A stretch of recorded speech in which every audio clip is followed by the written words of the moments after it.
Hey everybody, James Shepard here with a Merchant Sales Podcast. Today I want to break down something for you called the segmented sales process. And so I'm not going to interview anybody else today because I feel like I've had these kind of fragmented bits of content out there about this concept that's come together in my mind over the last couple of years called the segmented sales process, but I've never really presented it in one cohesive way.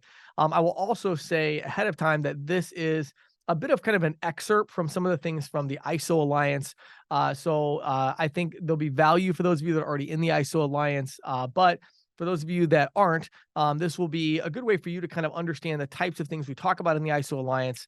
So with all that being said, let me dive in and talk about the segmented sales process. What is the segmented sales process? Well, if you go back to when I first got in the business, 13, 14 years ago now, I guess it was, the sales process was all inclusive, all with me. I was the entire sales process, right?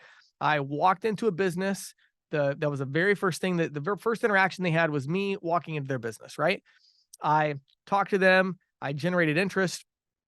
I would do a proposal usually on the spot. Maybe I would get a statement and do an analysis and come back the next day. Then I'd go through the paperwork. I would close the sale. The terminal would get shipped out to me. I would go in, I would install the terminal, make sure that they were really happy, and then I would move on to the next one. Right. And so, the sales process was, have one person who's good at selling merchant services. And I really believe that while that model is not dead by any stretch, there certainly are still some people in the industry who have an expertise in doing that. I think that model has largely transitioned. We've transitioned away from that model. And I think what's a challenge is that many ISOs are still kind of clinging to that model, right? And trying to make that model work. And the truth of it is, it's extremely difficult, extremely expensive to make that particular process work. What you're going to find is that your efficiencies are going to go up significantly as you segment the sales process. Now, one of the things I want to point out here that is also really important is that, our industry is changing rapidly. I mean, really, really rapidly. And we say that a lot, and everybody's kind of like, well, yeah, of course, James. But what you have to understand is this. I work with a lot of different agents. I talk to agents all the time. I work with different ISOs and consult for them. The reality of selling payment processing in the field in the last 6 months, year, has changed dramatically. Okay. Meaning the level of competition that exists out there for those that are trying to build a new book of business, the level of competition has just gone up significantly because of all these external forces I've been talking about. Patty and I have talked about on the podcast forever of integrated payments and all of that and verticalization. And so we have to start to shift right now. And I think it's just so important to understand this change in the way we need to be selling payment processing services. And by the way, this goes for ISV just as well as for ISO, right? So let's dive in and talk about the segmented sales process. I have it segmented into 5 stages. And what's important about these 5 stages is not necessarily the stage itself. I've talked many times about the different stages of the sales process. What's important in this case is that these 5 stages often represent 5 distinct people or 5 different departments or 5 different functions of the ISO, of the independent sales organization. And so each of them demands this really unique attention to understand them and to make sure that we get them right. Okay. This is something I work with consulting clients. This is something I'm working with, my own companies. And here's what I'm finding are the 5 steps. Ready? So number 1, the first segment of the sales process is lead generation. Just had a conversation today with a guy who is going to be going after the ISV market and getting ISV partnerships. And, my advice to him was to start at the very, very top of the funnel. The top of the funnel, everybody, is awareness of your brand and what it stands for, right? So start at the top of the funnel, okay? Don't start in the middle of the funnel. Don't start with trying to generate interest. Start at the very top of the funnel. The best lead generation you're going to get is going to be with a free ebook, with a podcast that you promote in your local market, a Facebook group that you have telemarketers reaching out and asking people if they want to join your local Facebook group for business owners. Whatever it is, it's going to be a pure value add content that's going to say, this is what our company is all about, right? This is where we stand. We are here to help small business owners. Hopefully you've got this verticalization going on. So you're saying, we're not only are we here to help small business owners, but specifically we are here to help pizza shop owners or hair salon owners or service contractors or whatever the case might be. Okay. The more specific, the better. But you've got to start at the top of the funnel with this content. All right. Now, listen, I know that it's difficult and I know that it's expensive. Nobody knows it better than I do. It's actually really, really expensive to do this approach. I have, CC Storage is a really good example of that. We put so much time and money into building out our podcast called the Self Storage Insight. And we have, getting guests to come on is really time consuming. I have a full-time telemarketer who calls self-storage property owners to get them to subscribe via email to the podcast. We're making clips and posting them and paying to boost them on social media. And, we're doing all of these things. We just finished up, we put out, I think, our second ebook now that's just free. And it's like, we've been doing this for months, right? And it's very, very, very expensive. It's very time consuming to do this, but we're developing this audience, right? And we just had, I think it was last week, we had the first time that a really large self-storage property owner they came to our website because of one of the podcast interviews, came to our website, filled out the form. My sales team had reached out to them. They have almost 1,000 units. It's a huge self-storage property. And, we're going to make a good commission, a good residual income off of that one deal. And, but that deal didn't come for months and months. Now, what I can tell you is my level of confidence is near 100% that in 12 months from now, 24 months from now, there's going to be a steady stream of those leads that are going to be coming into our business because we're establishing ourselves as a valuable resource for our target audience, in this case, self-storage property owners, right? And we're making those deep connections through the content that we're putting out. And we're going to continue to invest tens of thousands of dollars a month into doing that, right? Because we know that long-term payoff is there. Now, I know for many of you, you're thinking to yourself, I just need to get out and make some sales. I don't have time to start a local business Facebook group, or I don't have the wherewithal to go out and get the audio equipment to start a podcast, or I don't have a graphic designer to do an ebook. Well, let me tell you something. If you're an ISO, first of all, join the ISO Alliance. I'll give you all the stuff that you need to use the strategy.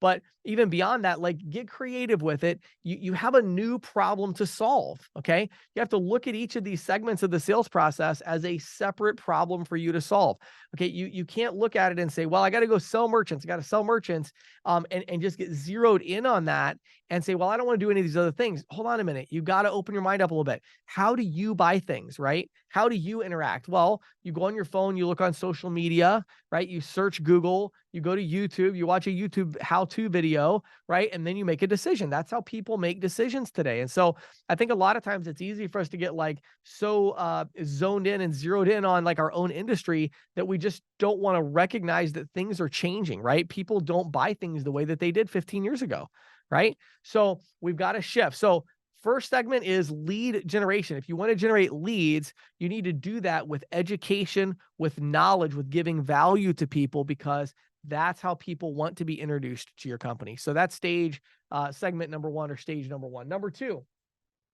the call to action. So once we've kind of educated them on, hey, we're providing value to you. Again, maybe that's you sending a podcast, maybe it's a free ebook, whatever it might be.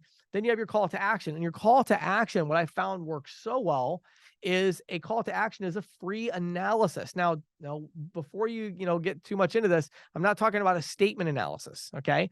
That could certainly be an approach you could use, but let's face it, that one's a little bit tougher these days, right? People have heard that before. No, what I'm talking about is an analysis that's going to add value to their business, right? And so this value is going to be, hey, we're going to do a free point of sale analysis. We're going to analyze the way that people are checking out at the point of sale, and we're going to give you some tips and thoughts on how you could streamline the point of sale experience, right? If it's a restaurant, I just had a conversation with a restaurant owner today and talked about the importance of having handheld tableside ordering for his servers. And we talked about how he's short-staffed, and it would be great for him to be able to take orders for his servers to not have to walk back to the point of sale system every 10 seconds, right? So these things are all really, really important. to have these conversations and to provide a free analysis. Now, again, it could be a variety of different things, right? In the self-storage industry, maybe it's an analysis for us to say, hey, a pricing analysis. Are you pricing competitively, right? How could you price differently? How could you use differential pricing to eliminate the cost of processing or offset it, right? So there's all these different areas depending on the business type that you're going after. But this idea of provide them with a free analysis. So here's some free material for you to read or watch or listen to. Here's some free content. We deliver that value. And then we say, okay, great. Now that we've done that, we would also love to give you some free advice, right? This is our particular area of expertise. And here's how we can provide that to you at no cost. Now, again, that person most likely is going to be different from the person that was doing the lead generation. We might have a telemarketer calling to get their email address to get a free ebook, but we're going to have a different person that's following up to provide that free analysis of their business and trying to provide value in that way, because their time is going to be a little more valuable. They got to really know what they're talking about and be able to really go after there, where the telemarketer may be able to do more of a simple script, right? So we have different positions there, right? So a free analysis. So think about this, right? What could you provide? What kind of advice could you provide for free to your target audience that would, of course, lead to the next stage, right? So the next stage is the proposal. All right. Now you say, well, James, surely the proposal is handled by the same person that does, the free analysis. Well, maybe not. Okay. A good example of that. I mean, just today, I was talking to this restaurant owner, is a good example of this. And now if my entire business was made up in selling this particular point of sale system to restaurants, I probably wouldn't need any help with the proposal, right? Granted. But it would definitely be a different, another step in the process, right? I had this meeting today to do the analysis to talk about what they could do to streamline their business operations. But, we talked about a lot of stuff. For instance, we talked about the gift cards and how we need to bring the gift cards over. Well, I could be honest with you. I mean, I actually don't know how that works in this particular scenario, very specific scenario. So before I can make the proposal, I've got to interact. So, I'm leaning heavily on the point of sale company in this case to help me create a proposal that's right for this merchant. So, it's definitely a collaboration. It's another segment, but it's an important segment, and it's a segment that should be segmented. Okay. The reason I'm calling it the segmented sales process is because we're not segmenting our sales process enough, and we're not trying to solve these unique challenges in their own unique way, right? We're just piling it all together and saying, well, we got to go sell payment processing. No, we need to think of them in a segmented way. Creating proposals. How many proposals did your company create last week, last month? How many proposals did they create yesterday? There should be a process for proposal generation. And the salespeople should be working with and collaboration with the technical side to create proposals that capture the true value. I'd recommend all of you read a book called The Challenger Sale. Fantastic book for where our industry is at today, called The Challenger Sale. Check that book out. But this idea is we got to challenge people with saying, hey, we know that you think you just want this solution over here, but have you thought about X, Y, and Z? Have you thought about these other features and benefits? And so we need that collaboration of the salespeople with the technical team, with the solutions team, to figure out what's the best proposal we can make to this particular merchant. And then we got to go in there guns blazing with this incredible value that just blows them away. Like, wow, I didn't even think about that. But now that you brought this up, that's exactly what I need. That's what these business owners should be thinking, not, oh, wow, well, I got the same proposal I've gotten from everybody else.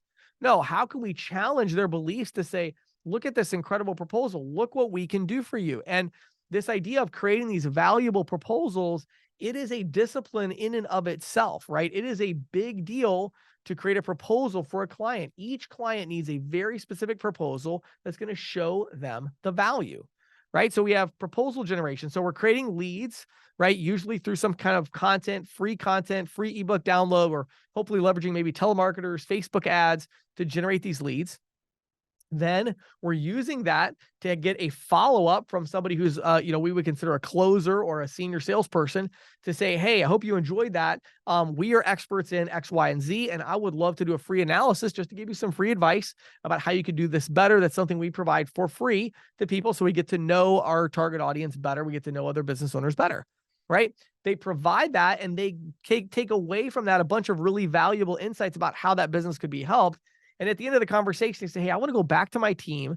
If with your permission, I'd like to put a proposal together, right? Let me just show you what we could do for you because I did identify some things here where I think we could be a benefit. So we go back, we work on the proposal in collaboration with the tech team, and we bring that back. Once we get through that stage, we then move to the close. Okay. Now, again, we're back to the closer, most likely. Okay.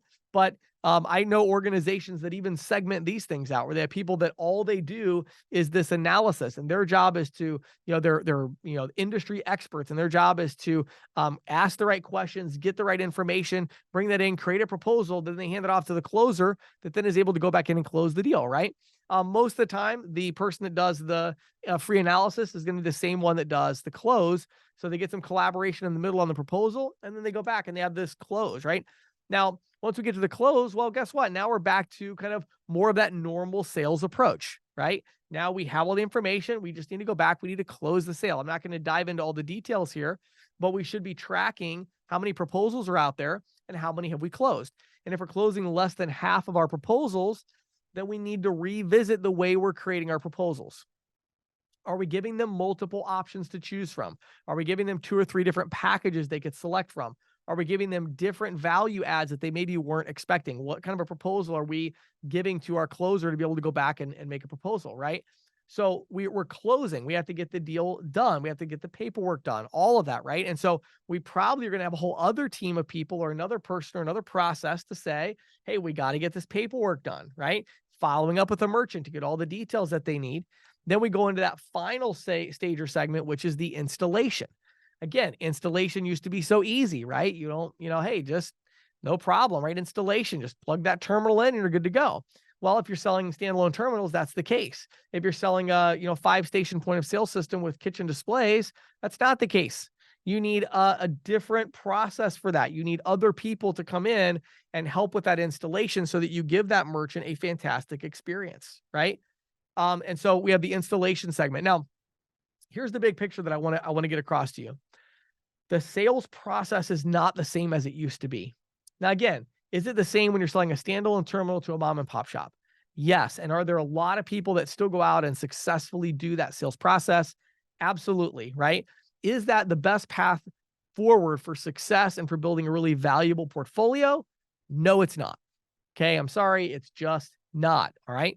What you got to do is you got to think in terms of a segmented sales process and ask yourself these questions about, am I producing leads by giving valuable free content out to people to educate them about my business? Because you can spread the word so fast. I'll go back to the conversation I had earlier today with this guy about going after ISVs. I said, look, there's only 2,000 to 5,000 possible companies you want to reach out to here in this kind of ISV market that are the right criteria. So that may sound like a lot, but it's really not a lot of people. And he's got, a call center. And I'm like, look, do you really want to have the call center reach out to all these people and say, hey, do you want to get on a call to discuss this further about payment integration? No, you want to reach out and say, hey, we've got a free guide on monetizing payments, right? And, we just want to give it to you for free. You know what I mean? That's it. Why? Because now if I call 2,000 people with that pitch, I'm probably going to get 500 of them to say, sure, I'll take the free ebook, right? Send it over. Well, now I've got a much better opportunity to do that warm follow-up and say, hey, we have an analysis that we do to see how you're doing with your payment processing or whatever, right? So it's this idea of, starting at the very top of the funnel with awareness, with education, right? Then we're moving on to some kind of a free analysis. So, we have it segmented that way. And each of these things has its own challenges. So ask yourself questions. Am I getting leads with free content? Am I providing some kind of advice or some kind of free something to the business owner to give them value, right? Ask yourself, what kind of proposals am I generating? Am I giving just a boring kind of, here's what the numbers would look like if you went with me kind of proposal? Or am I getting a proposal together that actually showcases value and says, here's the value that you would get by going with me. Here's the value you would get from this technology. Here's the value you would get from our company. Is there something there that's challenging them where maybe they're like, wow, I didn't even think about that, but this would really help my business. And are there multiple packages and options? Are we really thinking about our proposal creation to give people a proposal that they're like, this is like the best proposal I've ever seen. This is incredible, because it's not just about the numbers. It's not just about the pieces of equipment. It's like, here's the challenge. Like anybody that's ever gotten a proposal from me, my proposals look so different, I think, than what most of you would be, thinking of, right? For me, I always start a proposal with something called a situation appraisal. Situation appraisal would say something like XYZ pizza shop is currently growing, but has staff shortages and is struggling to fulfill orders because of hiring needs and inefficiencies. That's how I would start a proposal. That's the first thing they might see. Right. And then I'm going to go down through and say, what are the objectives? Right. Well, the objectives are we want to make servers more efficient with handheld devices or whatever. Right. What are the objectives? What are we trying to accomplish? We want to reduce costs. Sure. That's going to be one of the objectives, but there's going to be several objectives. And at the end, I'm going to have different packages. You choose package A, it's going to be this much. And I'm going to be able to do these things to help achieve the objectives. But guess what? There's two other options where you could invest a little bit more, and I'm going to do so much more to help you accomplish the objective, right? What's the situation? What are the objectives? What are the deliverables? Like, make a real proposal, make that a whole thing of like making proposals. That's a big segment, right? Then you go back in, you got to close the sale. Do you know how to sell? Today I see so many companies that are hiring all these people from, different industries. They're bringing them into our industry and they're like, hey, we have this really complicated thing and we need people that understand technology. Yes, we do.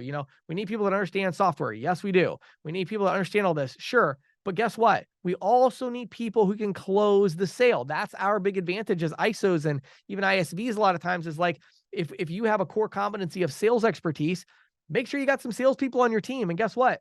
The people that are the best closers, they may not be the best IT people. They may not be the best at understanding all the nuance of the solution and the technology, right? So they're going to need some help making those proposals. They're going to need some help doing demos and all of that, right? But then you need somebody that can close the sale, that can go in and get that deal done, right? Once a deal is done, now you got the installation process. Don't leave that closer out to dry, hanging out to dry to say, oh yeah, sure, you go install it and let's see how it goes. We'll help you if we need to. No, have a process, right? There's a lot of variables. There's a lot of issues that go into the installation. Make sure it's done right and make that a whole separate thing that you're doing. So my message to you today is really simple, and that is segment the sales process, right? Think about each of these stages. You say, James, I'm an individual agent, right? That was fun to listen to that, but like, what am I going to do? What you need to do is you need to segment the sales process, okay? Think about it, right? Guess what? You may have to make some investments. You may have to go out and partner with a local computer IT guy to come in and help you with the installation of these complex systems. And maybe they're a little bit low on work right now and they would love that, right? They would love to work with you, right? You may need to get a telemarketer from Upwork to call and get people in your local community to get to agree to have you come out and hand them a free pamphlet or something, right? Like, you got to think outside the box a little bit. You got to start your own Facebook group for local business owners. Whatever the case might be, we got to think outside the box through all of these segments. All right. So I hope that this was a help to you. This is, again, a very different episode of the Merchant Sales Podcast, but just something I've been wanting to share. And I thought we'd take this opportunity to get it out there to you. So, hey, thanks so much. Hope you all have a fantastic rest of your day, your weekend. And I wish each of you fantastic success in this amazing industry.